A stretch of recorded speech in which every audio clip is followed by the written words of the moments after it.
अस्सलामुअलैकुम dear students, मेरा नाम है हसन रज़ा। उम्मीद करता हूँ आप तमाम स्टूडेंट्स बखैर वाफ़ियत हैं। हमेशा की तरह हम आज फिर 9th क्लास की फ़िज़िक्स में कुछ इम्पॉर्टेंट और इंटरेस्टिंग कॉन्सेप्ट्स को डिस्कस करने आए हैं। हमने लास्ट टाइम फ्रिक्शन पर और फ्रिक्शन की टाइप्स में से पहली टाइप स्लाइडिंग फ्रिक्शन को डिस्कस किया था। स्लाइडिंग फ्रिक्शन में हमने देखा था स्टैटिक फ्रिक्शन क्या होती है कि ऑब्जेक्ट अगर रुका हुआ है उस वक्त उसकी सरफेस के दरमियान जो फ्रिक्शन है वो स्टैटिक फ्रिक्शन है। ये आहिस्ता आहिस्ता बढ़ती है। कब तक बढ़ती है? लिमिटिंग वैल्यू तक बढ़ती है। इसके बाद भी अगर आप खींचने वाली फोर्स बढ़ाते जाएं तो ऑब्जेक्ट आखिर फिर चलने लग पड़ता है। जो ऑब्जेक्ट के चलते समय चलते टाइम उसकी सरफेस के दरमियान फ्रिक्शन होती है उसे काइनेटिक फ्रिक्शन कहते हैं। फ्रिक्शन को थोड़ा सा और आगे लेके जाते हैं। फ्रिक्शन का एक इफेक्ट है टर्मिनल वेलोसिटी, उसको जरा डिस्कस करते हैं। एक कॉन्सेप्ट तो आप जहन में रख लें कि फ्रिक्शन हमेशा मोशन को अपोज कर रही है। हर सूरत में मोशन जिस डायरेक्शन में होगा फ्रिक्शन उससे ऑपोजिट डायरेक्शन में होगी उसको रोकने के लिए।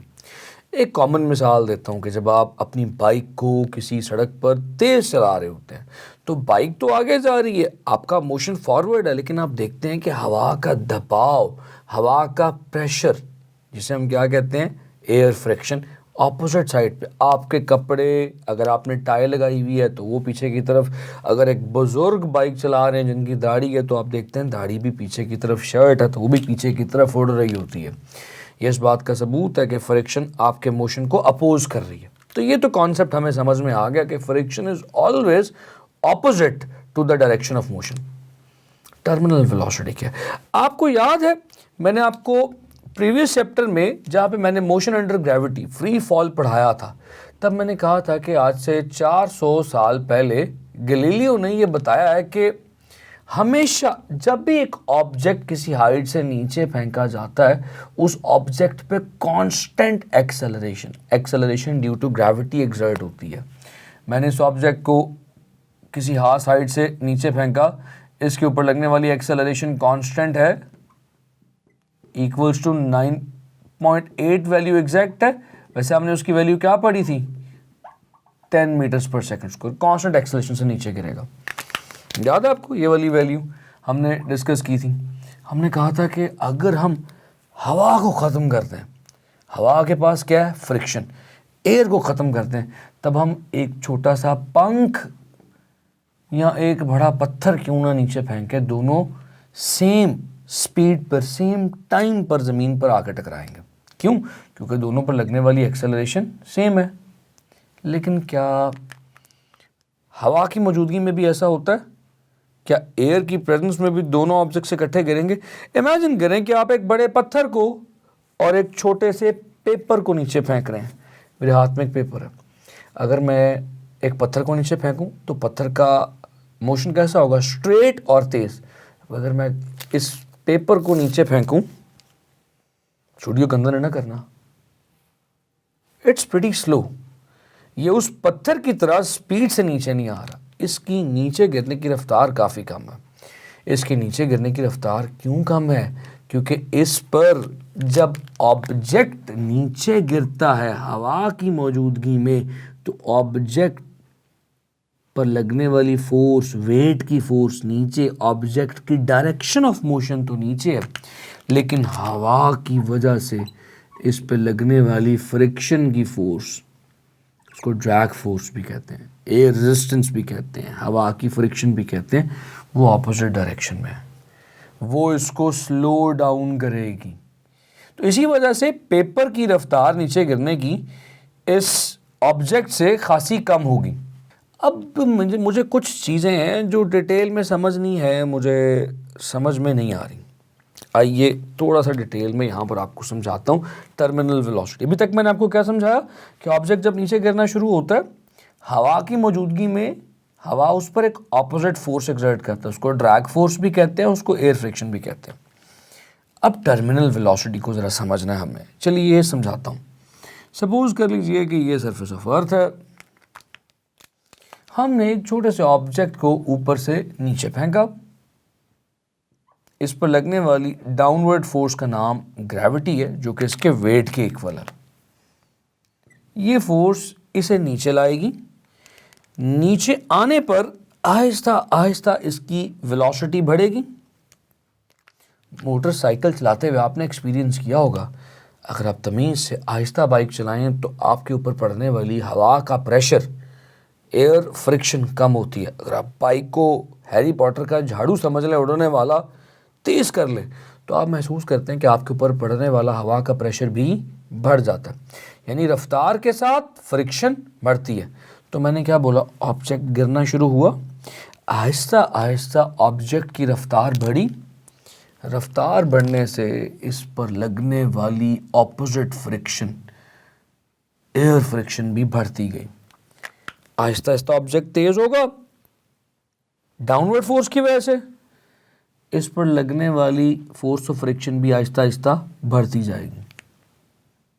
भाई अब मुकाबला हो रहा है नीचे वाली फोर्स और ऊपर वाली फोर्स फ्रिक्शन के दरमियान। ये ऊपर वाली फोर्स कब तक बढ़ेगी? डियर स्टूडेंट्स, ये ऊपर वाली फोर्स तब तक बढ़ती है जब तक ये वेट के इक्वल ना हो जाए। अगर ये ऊपर वाली फोर्स वेट के इक्वल हो जाएगी तो क्या होगा? दोनों ऑपोजिट डायरेक्शन में, मैं कहता हूं कि वेट की force will become equals to the drag force. इधर लाएं इसको, वेट माइनस ड्रैग फोर्स, जो ऊपर वाली फोर्स है, इट इज इक्वल्स टू 0। तो आपके ऑब्जेक्ट पे लगने वाली टोटल फोर्सेस का सम क्या हो जाएगा? 0। जब आपके ऑब्जेक्ट पर लगने वाली फोर्सेस का सम 0 हो जाएगा, ड्रैग फोर्स वेट को बैलेंस कर लेगी, तब क्या होगा? न्यूटन का second law, F is equals to ma। Object पर टोटल कितनी फोर्स लग रही है? 0 is equals to ma। Object का मास तो 0 नहीं है, तो फिर क्या चीज़ 0 होगी? ऑब्जेक्ट की एक्सेलरेशन 0 होगी। एक्सेलरेशन किसको कहते हैं? चेंज इन वेलोसिटी को। तो ऑब्जेक्ट का चेंज इन वेलोसिटी 0 हो गया, यानी ऑब्जेक्ट की वेलोसिटी में चेंज नहीं आएगा। आपको याद है एक्सेलरेशन का formula, delta V over T is equal to 0। T को 0 से मल्टीप्लाई करें, delta V is equal to 0। So there is no change in velocity. जब drag force, air friction weight के इक्वल हो जाएगी, there will be no force. If there will be no force, there will be no acceleration. When there will be no acceleration, there will be no change in velocity. तो फिर इसका मतलब है आपका ऑब्जेक्ट यूनिफॉर्म या constant velocity से नीचे आएगा। उस यूनिफॉर्म या कांस्टेंट वेलोसिटी को टर्मिनल वेलोसिटी कहते हैं। तो टर्मिनल वेलोसिटी क्या है जी? इसको डिफाइन कर लेते हैं, किताब में प्रॉपर डेफिनेशन मौजूद नहीं है। So it's a uniform velocity when force of friction become equal to the weight। ये वो यूनिफॉर्म वेलोसिटी है कि जब फोर्स ऑफ फ्रिक्शन वेट के बराबर हो जाए, उस वक्त ऑब्जेक्ट की एक्सेलरेशन 0 हो जाती है और वेलोसिटी यूनिफॉर्म हो जाती है। अब यही प्रिंसिपल हमारी अर्थ की एटमॉस्फेयर में गिरने वाली हर चीज़ पर लागू होता है। अभी जो आपने पेपर देखा गिरते हुए, तो आपने देखा वो उस पेपर के गिरने की वेलोसिटी, टर्मिनल वेलोसिटी काफ़ी कम थी। क्यों? क्योंकि उसकी ड्रैग फोर्स जल्द उसके वेट के इक्वल हो गई, उसकी वेलोसिटी टर्मिनल वेलोसिटी बन गई और वो यूनिफॉर्म वेलोसिटी से गिरने लगा। जबकि एक भारी ऑब्जेक्ट, जबकि एक बड़ा ब्लॉक आप नीचे फेंकेंगे, तो चूंकि उसका वेट ज़्यादा है, तो उसके वेट तक ड्रैग फोर्स को पहुंचते हुए देर लगेगी। इतनी देर में उसकी वेलोसिटी बढ़ जाएगी और ज़्यादा वेलोसिटी के बाद जाकर उसकी टर्मिनल वेलोसिटी अचीव होगी और वो स्पीड से नीचे आएगा। तो मैसिव ऑब्जेक्ट्स के लिए टर्मिनल वेलोसिटी आमतौर पे ज़्यादा होती है क्योंकि उनका वेट ज़्यादा होता है। टर्मिनल वेलोसिटी अचीव होते हुए देर लगती है, तब तक एक्सेलरेशन चलती रहती है, इसलिए उनकी टर्मिनल वेलोसिटी ज़्यादा हो जाती है। लाइटर ऑब्जेक्ट्स का चूँकि मास कम है, यानी वेट कम है, उनके लिए ड्रैग फोर्स जल्दी उनके वेट के इक्वल आ जाती है और उनकी वेलोसिटी को बढ़ने से रोक देती है, जल्दी रोक देती है, इसलिए उनकी टर्मिनल वेलोसिटी कम होती है। अब डियर स्टूडेंट्स, टर्मिनल वेलोसिटी को कम करने का एक तरीका तो आपको मैंने बता दिया, मास का कम मास कम टर्मिनल वेलोसिटी, ज़्यादा मास ज़्यादा टर्मिनल वेलोसिटी। एक तरीका और भी है, जो तरीका आमतौर पे बड़े बड़े पैराशूट्स पहनकर छलांग मारने वाले पैराट्रूपर्स अप्लाई करते हैं। आपने देखा है कि जब एक पैराट्रूपर छलांग लगाता है तो उसके पैराशूट का जो एरिया है वो खासा ज़्यादा होता है। अब एक पैराट्रूपर ने छलांग लगाई, इसका एरिया ज़्यादा है, खाली छलांग लगाता तो ड्रैग फोर्स, इसका वेट नीचे, ड्रैग फोर्स इसके ऊपर लगती, ड्रैग फोर्स काफ़ी कम होती। इतने बड़े पैराशूट के साथ छलांग लगाई, इसका वेट नीचे है मगर ड्रैग फोर्स पूरे पैराशूट पे एक्ट कर रही है। ये ड्रैग फोर्स जल्दी इसके वेट के इक्वल हो जाएगी, बहुत जल्दी इसके वेट के इक्वल हो जाएगी। जितना जल्दी इसके वेट के इक्वल होगी उतना जल्दी इसकी एक्सेलरेशन ज़ीरो हो जाएगी, उतना जल्दी इसकी टर्मिनल वेलोसिटी अचीव कर जाएगी और ये यूनिफॉर्म वेलोसिटी से नीचे आना शुरू हो जाएगा, नीचे गिरना शुरू हो जाएगा और बगैर अपनी टांगें तोड़वाए आराम से ज़मीन पर लैंड कर जाएगा। तो ये तो बड़ा सादा सा कॉन्सेप्ट हो गया हमारी टर्मिनल वेलोसिटी का, और मैंने आपको बता दिया कि टर्मिनल वेलोसिटी कैसे तय की जाती है। टर्मिनल वेलोसिटी मास पे डिपेंड कर रही है, कम मास कम टर्मिनल वेलोसिटी, ज़्यादा मास ज़्यादा टर्मिनल वेलोसिटी, और दूसरा terminal velocity size of object पे भी डिपेंड करेगी। जितना ज़्यादा साइज ऑफ ऑब्जेक्ट उतनी जल्दी ड्रैग फोर्स अचीव हो जाएगी, उतनी कम टर्मिनल वेलोसिटी। जितना कम साइज, पतला साइज, ड्रैग फोर्स उतनी कम आहिस्ता आहिस्ता बढ़ेगी और टर्मिनल वेलोसिटी ज़्यादा होगी। अब आइए अगले कॉन्सेप्ट में। आपको याद है मैंने फ्रिक्शन की दो टाइप्स आपको बताई थी, एक स्लाइडिंग जिस पर मैं बात कर चुका हूँ और एक दूसरी rolling friction. Dear students, rolling friction क्या है? अब रोलिंग फ्रिक्शन को ज़रा समझ लीजिए, व्हाइट बोर्ड को हम क्लियर कर लें। तो चलिए फिर बात करते हैं रोलिंग फ्रिक्शन पे। डियर स्टूडेंट्स, याद रहे कि friction is a contact force. ये क्या है? कांटेक्ट फोर्स है। तो ये किस पे डिपेंड कर रही है? कांटेक्ट पे। जितना ज़्यादा कांटेक्ट होगा दो सरफेसेस का आपस में, उतनी ज़्यादा फ्रिक्शन की फोर्स होगी। आपको मैंने बताया कि फ्रिक्शन की फोर्स एक विलन फोर्स है, ये आपके मोशन को रोकती है, और फ्रिक्शन की फोर्स आपकी सारी काइनेटिक एनर्जी को हीट में कन्वर्ट कर देती है। हीट आपके किसी काम की नहीं, तो काइनेटिक एनर्जी का लॉस हो जाता है, वो हीट में कन्वर्ट हो जाती है। तो फिर रोलिंग फ्रिक्शन कैसे काम करती है? डियर स्टूडेंट्स, ये रोलिंग फ्रिक्शन स्लाइडिंग फ्रिक्शन से काफ़ी कम है, और इस बात को समझते हैं सड़क पर घूमने वाले एक टायर की मदद से। डियर स्टूडेंट्स, ये रहा सड़क पर घूमने वाला वो टायर। अगर आप गौर से देखें तो टायर फ़कत इस सड़क पर एक पॉइंट पर कनेक्टेड है। इसका point of contact Sidhi surface की निस्बतन ज़्यादा है। मिसाल दे देता हूँ कि अगर मेरे पास एक अदद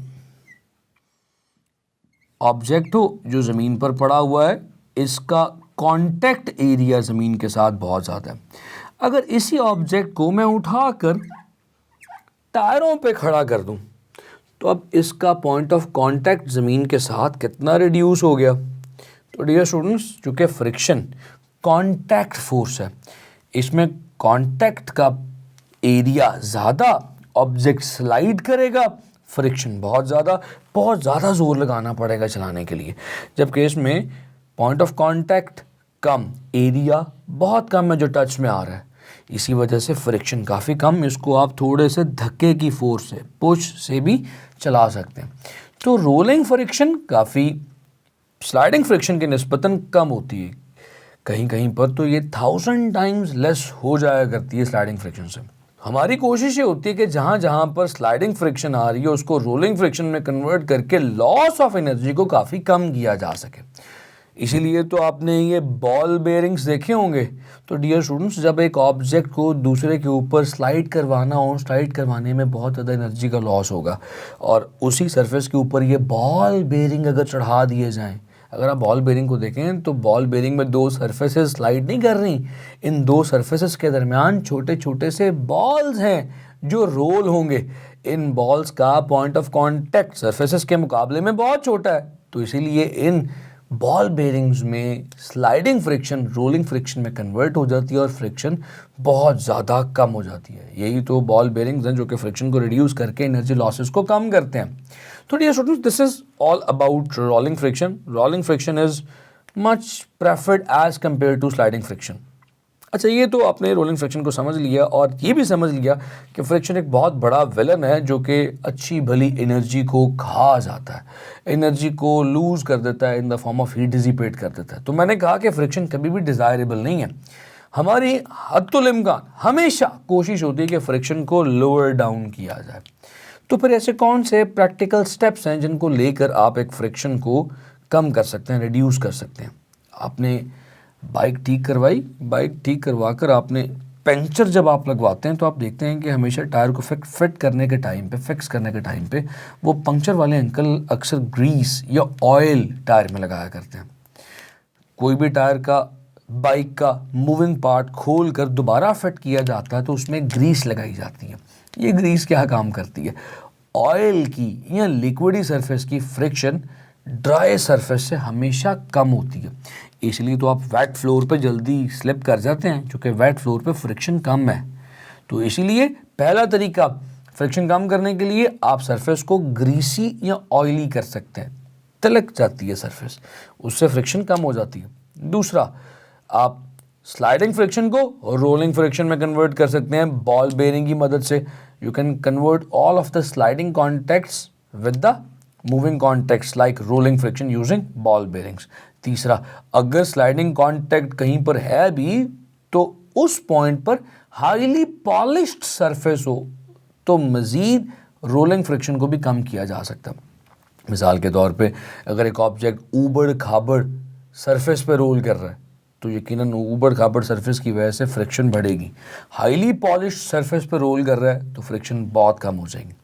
तो तीसरा मेथड क्या बताया आपको? Highly polished surface. चौथा और आखिरी मेथड ये है ऑब्जेक्ट का साइज़। मैंने अभी पैराट्रूपर की मिसाल दी ना, बड़ा साइज़ है तो फ्रिक्शन ज़्यादा है इसलिए पैराट्रूपर बच जाता है। तो यहाँ पर तो पैराट्रूपर को बचाना था तो फ्रिक्शन बढ़ा दी, लेकिन गाड़ियों का अगर फ्रंट बहुत बड़ा होगा तो फ्रिक्शन बहुत ज़्यादा होगी, गाड़ियों का बहुत ज़्यादा फ्यूल कंज्यूम हो जाएगा, सारे पैसे उनके फ्रिक्शन को ओवरकम करने में खर्च हो जाएंगे। तो हम गाड़ियों को सामने से थोड़ा सा नैरो वेज लाइक बनाते हैं। बल्कि अगर आपने फार्मूला 1 कार देखी हो तो फार्मूला 1 कार का फ्रंट तो बहुत छोटा है, बहुत छोटा वेज लाइक है। क्यों वेज लाइक है?